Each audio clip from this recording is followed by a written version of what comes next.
it's gonna be the knee. And for the knee, we're gonna use a 10 by 12, okay? How thick is the knee, typically? Is it more than 10 centimeters, you think? Yeah. Typically, yes, look at this, more than 10 centimeters. 10 centimeters is more than, I don't know how many inches, 3/4. So that requires for us to do a 10 by 12, okay? Fully measure margins, but I'm gonna use the detector for demonstration purposes here. When you're practicing it outside, you will be using the 10 by 12, okay? What we're gonna do now, it's gonna use the grid and the table butt. So I'm gonna come back down to 40 inches table. And more importantly, I'm gonna do what? If you don't detent, you won't have an image. So going back to the basics, detent, SID 40 for right now, and then I'm gonna align my patient to my forget this on the symbol. So align Becky to patient anatomy and bring this over. Now, very important here, before I set up and say goodbye to this, there is a process that we have to follow for the knees. And it's the measuring points. Remember Ms. Shannon mentioned this PowerPoint here? Yeah. So this is a caliper, and basically what we do with it is take a measurement of the thickness of the body part, starting back over. Sorry, just partially, not going all the way, okay, just partially.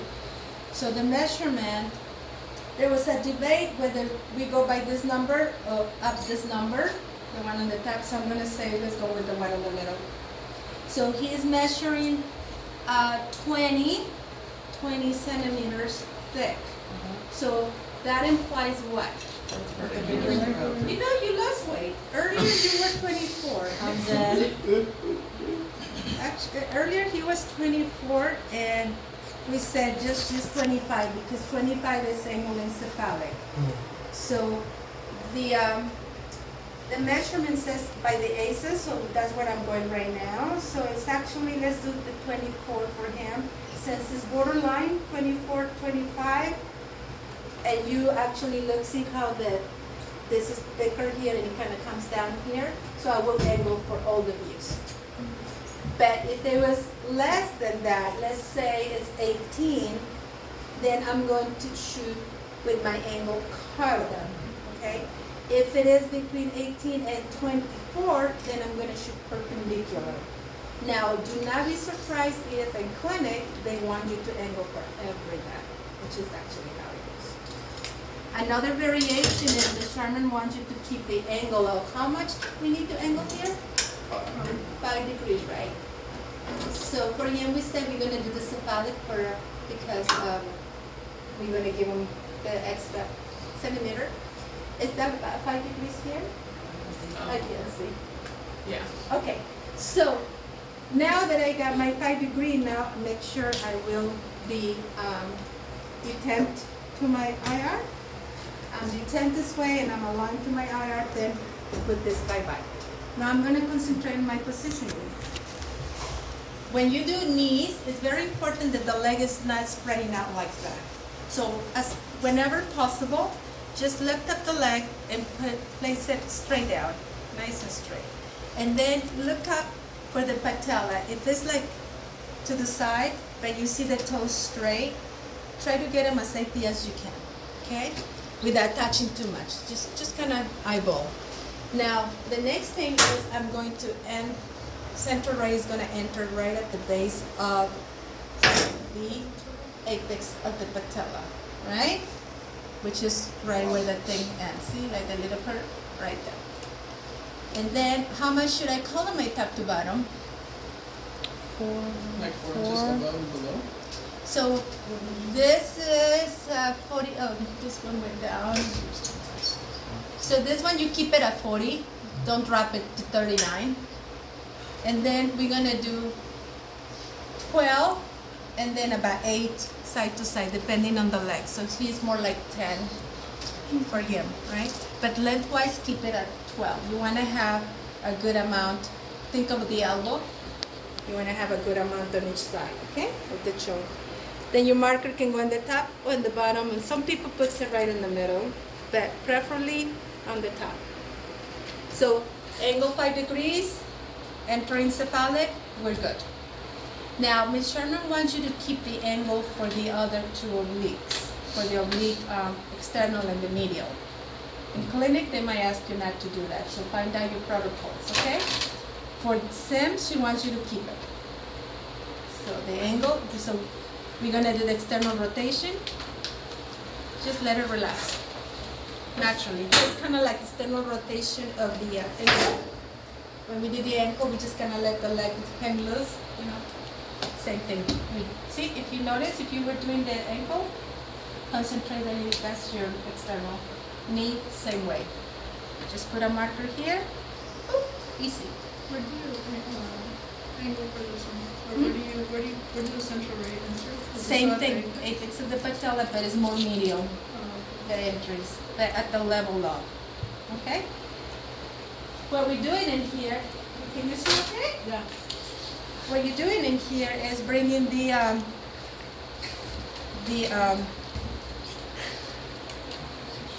fibula behind the tibia. So basically, when you're looking at your knee, sorry. So what I do, I find this is my fibula right here, and this is my tib bit. So when I go external, fibula goes behind, and the lower, and the, how did she say, the half posterior? Oh, yeah. And then when I go medial, the fibula comes up. You see how it's looking at you? And then I see the opening here. So I have a Okay. question. Yes. So like you said, the fibula for the external rotation falls behind the tibia. Stays in the posterior half, or should it be more so in the middle? Posterior half. Posterior half. So when you look at your image, it should be in the posterior half. Okay. Okay. When you do the medial rotation, it should be enough rotation that you open the joint, and not enough that you over rotate and you close. Because eventually, see, AP is like this, lateral is like that, lateral rotation, and the medial rotation is going to go like that, but the more I do, it's going to be like that. Okay. So if you over rotate it, it also closes. You will close it.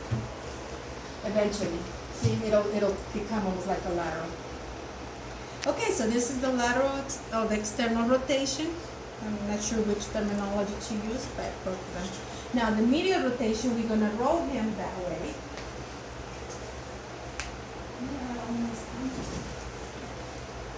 Start, we're gonna have you turn facing that way just a little bit. So the rotation is minor, it's not a lot. It's not super rotated, it's just minor. And usually I see like a little hole right here, like a little dip. That's how I know it's a good one. So I'm gonna reposition again. And just make sure that, sir, I'm gonna move your knee a little bit. And then that's it. The main thing, the problem I used to have when I was learning these projections is that I will clip my patella back here because I wanted to collimate and so keep an eye on the patella back here. But that should open your, what's it called? So tibial fibula, what? See the joint right here open? You see it? See that, mister? And then when you're going back here, see how if you keep rotating, it becomes a lateral, so you only want it when it's so much that it's only in the posterior half. Okay? So that's your rotation, medial rotation. Any questions so far? Easy peasy? It's the same thing like the elbows. AP, medial, lateral, same thing. Okay, so now we're going to do the side view for you. Now, when you do the side view of the knee, this is one of the projections that is going to give you the most headaches because techs are going to challenge you, and when you get it better than we should, we're going to be looking at you like. Okay, so now I want you to pay attention to something, and Han brought something to my attention earlier. You, as you learn this, you're going to be learning the profile, having the patella in profile. But when I'm demoing and when you're beginning, I might not be so strict about it yet. But your goal is to have the patella perpendicular and nicely you can see perpendicular to the IR. But the main thing I want you to do today is remember the steps and positioning properly. One of the things here is the hips are going to play a vital key when you're doing this picture. If you notice now, the patella is almost touching the IR and it's almost rotated this way because his hips are almost like hanging over himself. So I gotta bring him back. So sir, as I'm bringing him back, notice how that turns. And the more I turn him, the more the patella is coming up to the AP.